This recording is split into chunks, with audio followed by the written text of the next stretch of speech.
Okay, तो हम learn करेंगे थर्मोडायनेमिक प्रोसेस को। तो थर्मोडायनामिक प्रोसेस, सबसे पहले आइसोबैरिक प्रोसेस को देखते हैं। तो आइसोबैरिक प्रोसेस में क्या होती है, पीवी डायग्राम को सबसे पहले समझना है। तो जो एक्स एक्सिस होगी वहाँ पे वॉल्यूम होगी, और जो वाई एक्सिस होगी वहाँ पे प्रेशर होगा। तो आइसोबैरिक प्रोसेस एक ऐसी थर्मोडायनामिक प्रोसेस है जिसमें कि प्रेशर कांस्टेंट रहता है। तो प्रेशर में कोई चेंज नहीं होगा, तो पी आई एक ही रहेगी, जो इनिशियल है वही फाइनल है। वॉल्यूम चेंज होती है और टेम्परेचर भी चेंज होता है। तो यहाँ पे वी आई इनिशियल वॉल्यूम और फाइनल वॉल्यूम, टेम्परेचर यहाँ पे हम प्लॉट नहीं कर रहे हैं। तो प्रेशर और जो वॉल्यूम है इनको और टेम्परेचर को साथ में थर्मोडायनामिक कोऑर्डिनेट भी बोलते हैं। तो इनिशियली जो स्टेट थी सिस्टम की, सिस्टम क्या होती है, जो गैस होते हैं, ओके, और गैस जिस बर्तन में रखी हुई होती है, जिस वेसल में होती है, उस वेसल को बाउंड्री बोलते हैं। और वेसल्स के बाहर की जो दुनिया है, जो एटमॉस्फेयर है, उसको एनवायरनमेंट या सराउंडिंग बोलते हैं। तो एक वेसल्स में आप समझो गैस रखी हुई है, एक सिस्टम है जिसकी वॉल्यूम वी आई है और प्रेशर पी आई है। अब वॉल्यूम इंक्रीज होगी लेकिन प्रेशर सेम रहेगा। जब वॉल्यूम इंक्रीज होती है तो सिस्टम वर्क करता है। मतलब समझें आप इसको इस तरह से कि ये एक कंटेनर है या एक सिलेंडर है, यहाँ पे एक मूवेबल पिस्टन लगी हुई है जो काफ़ी लाइट वेट है और फ्रिक्शनलेस है। इसके अंदर गैस पड़े हुए हैं। तो यहाँ जो गैस की वॉल्यूम है वो वी आई है और जो प्रेशर है वो पी आई है। ओके, अब ये वॉल्यूम एक्सपैंड करेगा तो ये पिस्टन है ऊपर की तरफ जाएगी, यानी अभी ये पोजीशंस है, इसके बाद इस पिस्टन की ये पोजीशंस, तो ये एडिशनल वॉल्यूम यहाँ पे क्रिएट हो जाएगा। करेक्ट। तो ये जो पूरी वॉल्यूम है ये हो गई फाइनल वॉल्यूम, यानी थर्मोडायनेमिक स्टेट जो सिस्टम की थी वो चेंज हो गई। पहले थर्मोडायनेमिक स्टेट क्या थी, pressure P I, volume V I और टेम्परेचर टी आई। अब क्या हो गई, प्रेशर तो उतना ही है P I, volume V F और टेम्परेचर टी एफ। ओके, तो प्रेशर कांस्टेंट है, वॉल्यूम इंक्रीज हो गई। यहाँ जो मैंने एरो बनाया है वो राइट वर्ड इंडिकेट कर रहा है, मतलब वॉल्यूम एक्सपैंड हो रहा है, यानी सिस्टम वर्क कर रही है। तो वर्क क्या होगा, पॉजिटिव। इसको बोलते हैं आइसोबैरिक एक्सपेंशन। अगर एरो को इस तरह से दिखाया जाए तो इसको बोलेंगे आइसोबैरिक कंप्रेशन। ठीक है, अभी वॉल्यूम क्या हो रही है, कम हो रही है। ओके, तो हमें ये वाली स्टेट को रीड करनी है। ओके, अब पीवी कर्व का एक जबरदस्त यूज होता है मेट्रोलॉजी में। तो जो मौसम विज्ञान में जो रेखाएं दिखती हैं आपको चार्ट के ऊपर, उसको आइसोबैरिक कर्व बोलते हैं। इसको क्या बोलते हैं, आइसोबैरिक कर्व। अब जब गैस एक्सपैंड हुई है तो वर्क गैस ने किया, कितना किया वो आप निकाल सकते हो इसके नीचे की एरिया फाइंड आउट करके। और एरिया क्या हो जाएगी, लेंथ इंटू ब्रेथ। तो वर्क हो जाएगी, लेंथ हो गई we F minus we I, और ये जो हाइट हो गई, यहाँ पे लेंथ और हाइट है, तो ये हो जाएगी P I minus zero. So जो वर्क हो गई P I into change in volume. Okay, तो इसको और अच्छे से हम कर सकते हैं, P I V F minus P I V I लिख सकते हैं। अब पी आई और पी एफ सेम है तो आप इसको पी एफ भी बोल लो, कोई फर्क नहीं पड़ता। तो यहाँ पे आइडियल गैस इक्वेशंस यूज करके आप इसको लिख सकते हो N R T F minus N R T I, क्योंकि पी वी इक्वल टू क्या होती है, N R T. So work क्या हो जाएगी, N R T F minus T I, that is work क्या हो गई, एन आर डेल्टा टी। तो गैस कितनी वर्क करेगी, N R delta T. Okay, तो अब हम थर्मोडायनेमिक का फर्स्ट लॉ यहाँ पे यूज करेंगे। फर्स्ट लॉ ऑफ थर्मोडायनेमिक क्या कहता है कि अगर आप सिस्टम में हीट डालोगे तो वो जो हीट है वो कहाँ जाएगी, उस सिस्टम के इंटरनल एनर्जी में और सिस्टम कितनी वर्क कर रही है उसमें, मतलब जो भी हीट हम डालेंगे सिस्टम में क्यू, वो बराबर हो जाएगी change in internal energy of the system plus work done by the system. Okay, तो यहाँ पे क्यू इक्वल टू, अब चेंज इन इंटरनल एनर्जी को हम डिनोट करते हैं N C V delta T से, और वर्क जो आई है वो आ गई है N R delta T. Correct. तो यहाँ से आप एन और डेल्टा टी कॉमन ले लोगे, सी वी प्लस आर हो जाएगा। सी वी प्लस आर क्या होता है, सी पी, क्योंकि C P minus C V equal to क्या होती है, आर। सो क्यू हो गई N delta T into C P, so Q हो गई N C P delta T. तो जो हीट दिया जाएगा ना क्यू, वो किसके बराबर होगी, number of moles of the system, molar specific heat at constant pressure of the system and temperature difference of the system. Correct. और जो इंटरनल एनर्जी में ग्रोथ होगी वो होगी N C V delta T. C V को बोलते हैं molar specific heat of the system at constant volume. Okay, और आर गैस कांस्टेंट है। यहाँ तक तो कोई प्रॉब्लम नहीं होगी। अब मैं इसको इरेज करता हूँ, रब करता हूँ।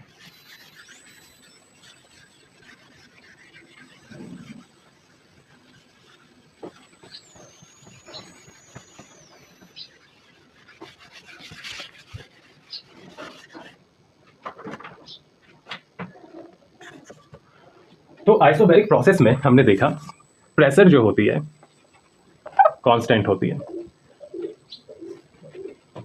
इसीलिए चेंज इन प्रेशर कितनी हो जाएगी, जीरो। करेक्ट।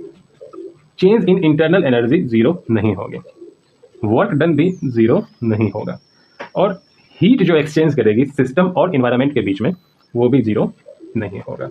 अब change in internal energy zero नहीं होगी, देयरफॉर चेंज इन टेम्परेचर भी जीरो नहीं होगा। ओके, तो I think isobaric process clear हो गई होगी। अब हम चलते हैं आइसोकोरिक प्रोसेस के ऊपर। थोड़ी सी ये गंदी दिख रही है तो टॉलरेट कर लीजिएगा।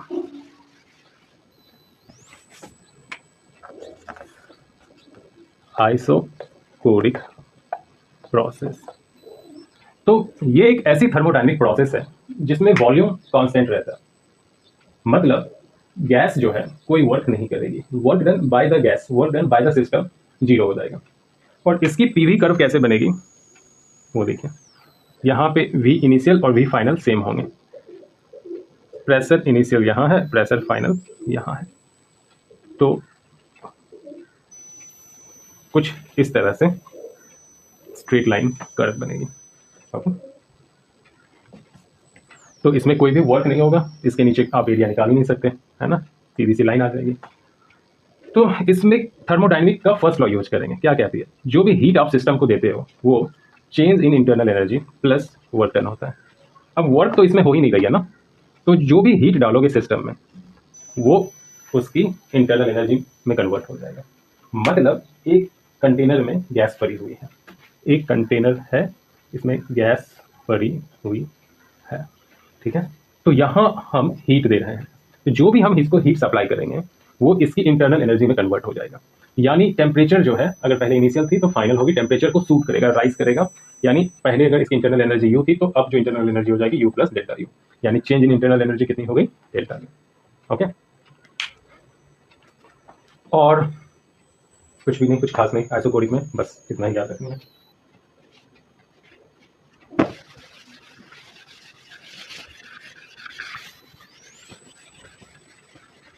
अगर सिस्टम से हीट निकलेगी, एक और चीज याद रखना, अगर आप सिस्टम को हीट दे रहे हो, क्यू जो है दे रहे हो सिस्टम को, तो ये हीट पॉजिटिव होता है।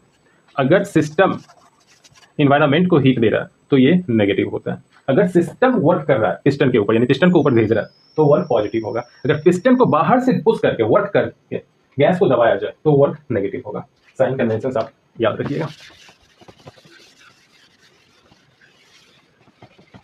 नेक्स्ट जो प्रोसेस है वो है आइसोथर्मल प्रोसेस।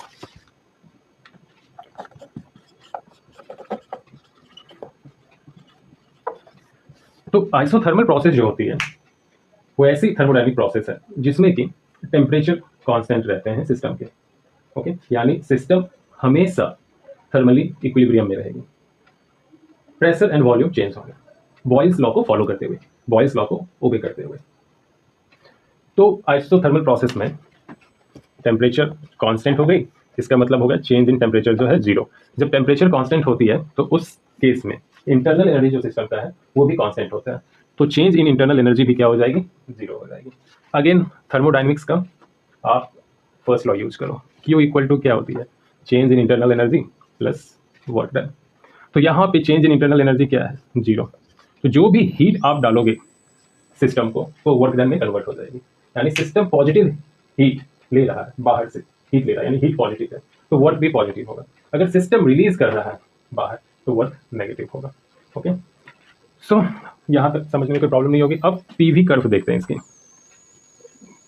ये प्रेशर की एक्सिस है, ये वॉल्यूम की एक्सिस है, यहाँ इनिशियल वॉल्यूम, यहाँ फाइनल वॉल्यूम, यहाँ इनिशियल प्रेशर, यहाँ फाइनल प्रेशर। तो पहले सिस्टम यहाँ थी, बाद में सिस्टम यहाँ आ गई, टेम्परेचर कांस्टेंट रहेगा तो कुछ इस तरह की कर्व बनेगी। अब इसके नीचे की जो एरिया होगी वो आपको work done by the system देगी।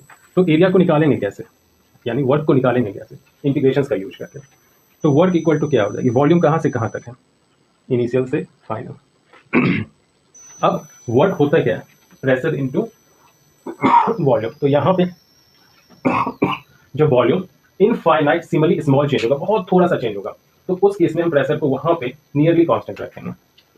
तो ये हो जाएगी पी डी वी, क्लियर। तो पी जो है वो क्या, पी वी इक्वल टू क्या होता है, एनआरटी आइडियल गैस इक्वेशन से। तो पी को आप क्या लिखोगे, NRT by V D V. तो यहां से एनआरटी बाहर आ जाएगी क्योंकि ये कांस्टेंट है। वॉल्यूम इंटीग्रेट होगा, 1 बाई वी का इंटीग्रेशन क्या होता है, नेचुरल लॉग वी, और वी इनिशियल से वी फाइनल, यानी NRT log V final upon V initial, correct. अब बॉयल्स लॉ क्या कहता है, बॉयल्स लॉ कहता है at constant temperature pressure is inversely proportional to volume, यानी प्रेशर और वॉल्यूम जो है उनके प्रोडक्ट कांस्टेंट देंगे, यानी प्रेशर जो है इनवर्सली प्रोपोर्शनल है वॉल्यूम के, यानी P initial V initial equal to P final into V final equal to constant होगा। यानी प्रोडक्ट जो होगा प्रेशर एंड वॉल्यूम का वो हमेशा कांस्टेंट होगा। तो इनिशियल प्रेशर और वॉल्यूम का जो प्रोडक्ट होगा और फाइनल प्रेशर और वॉल्यूम का जो प्रोडक्ट होगा वो कांस्टेंट होगा। तो इससे पता चलता है P I by P F equal to V F by V I. तो इसको हम N R T log P I upon P F भी बोल सकते हैं। तो ये है work done by the system जब थर्मोडायनेमिक प्रोसेस आइसोथर्मल हो। और ये जो कर्व है इसको आइसोथर्म बोलते हैं। तो मेल्टिंग ऑफ आइस एक एग्जाम्पल है आइसोथर्मल प्रोसेस का, और boiling of water at atmospheric pressure एक एग्जाम्पल है आइसोबैरिक प्रोसेस का। तो मैं इसको रब कर देता हूं।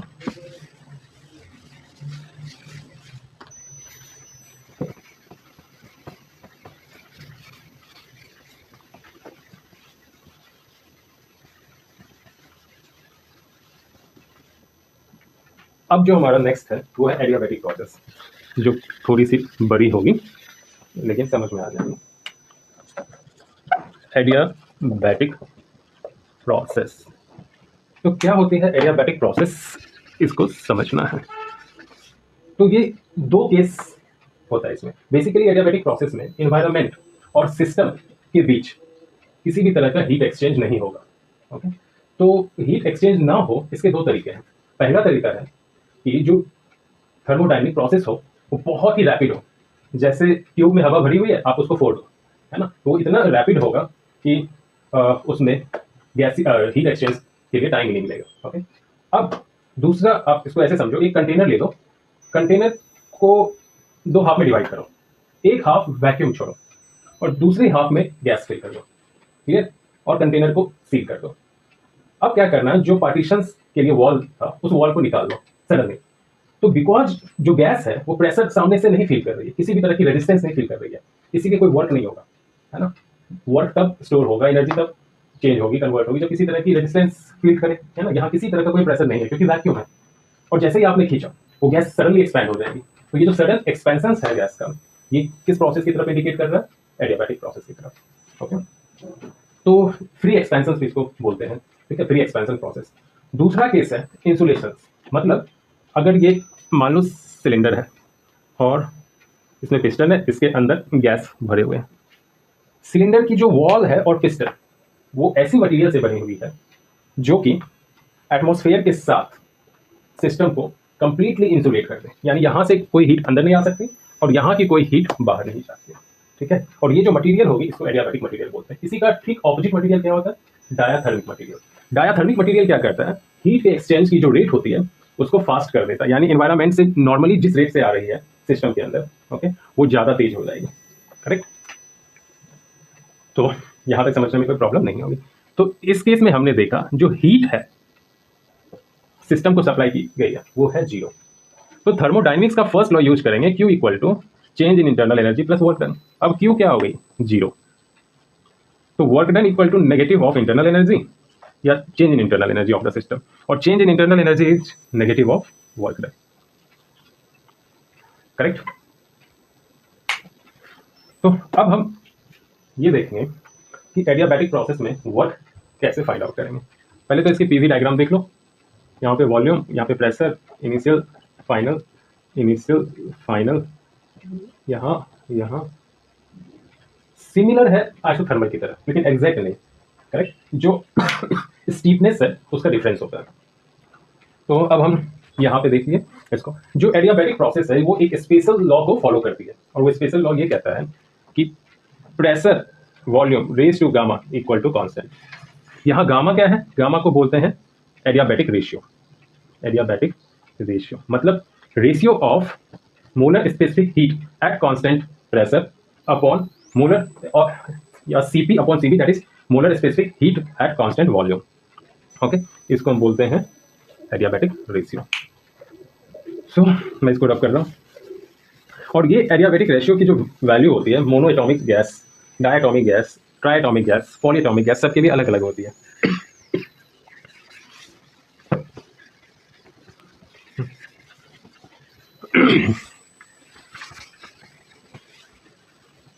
अब आपको ये पता चल गया PV raise to gamma equal to K होता है। तो P को आप क्या लिख सकते हो? nRT बाई V, मतलब यहाँ T होगा और यहाँ V रेज टू गामा -1, ये भी एक कांस्टेंट ही होगा। यानी टेम्परेचर और वॉल्यूम के टर्म्स में मैंने एडियाबैटिक प्रोसेस की जो लॉ है वो गवर्न कर दी, लिख दी। अब हम प्रेशर और टेम्परेचर के फॉर्म में लिखेंगे, तो वॉल्यूम को चेंज करना पड़ेगा। वॉल्यूम क्या होगी? nRT बाई P, यानी यहाँ पे T रेज टू गामा होगा upon P raise to gamma, यानी P raise to 1 minus gamma और T raise to gamma equal to एक और constant K double prime. Okay, इसी को आप लिख सकते हो P1 V1 raise to gamma equal to P2 V2 raise to gamma, या P initial V initial raise to gamma P final V final raise to gamma. इसी तरह T initial V initial raise to gamma -1, T final V final raise to gamma -1, P initial raise to 1 minus gamma, T initial raise to gamma equal to P final raise to 1 minus gamma, T final raise to gamma. क्योंकि product of pressure और volume raise to gamma को हमेशा constant होगा, तो इनकी value भी constant होगी और इनकी वैल्यू भी कांस्टेंट होगी।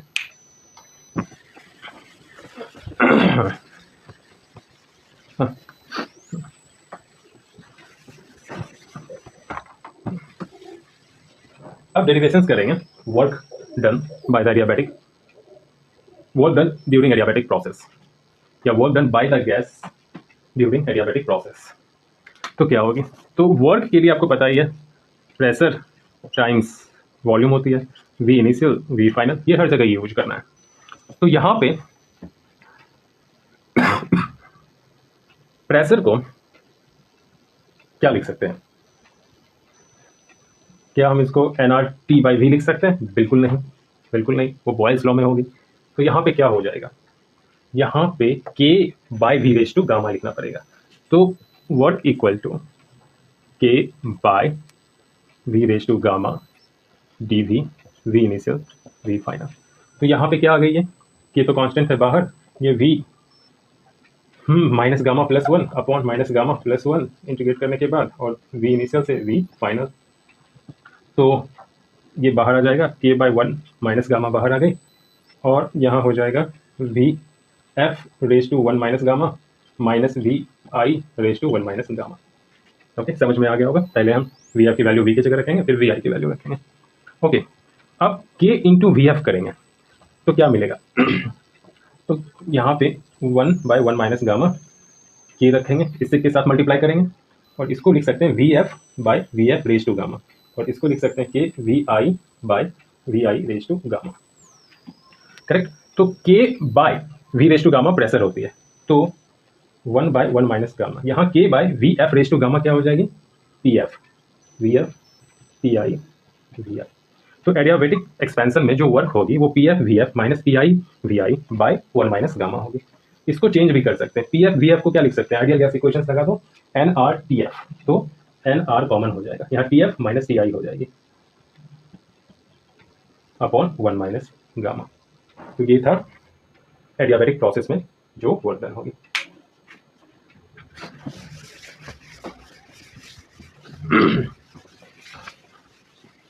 अब हम साइक्लिक प्रोसेस करेंगे।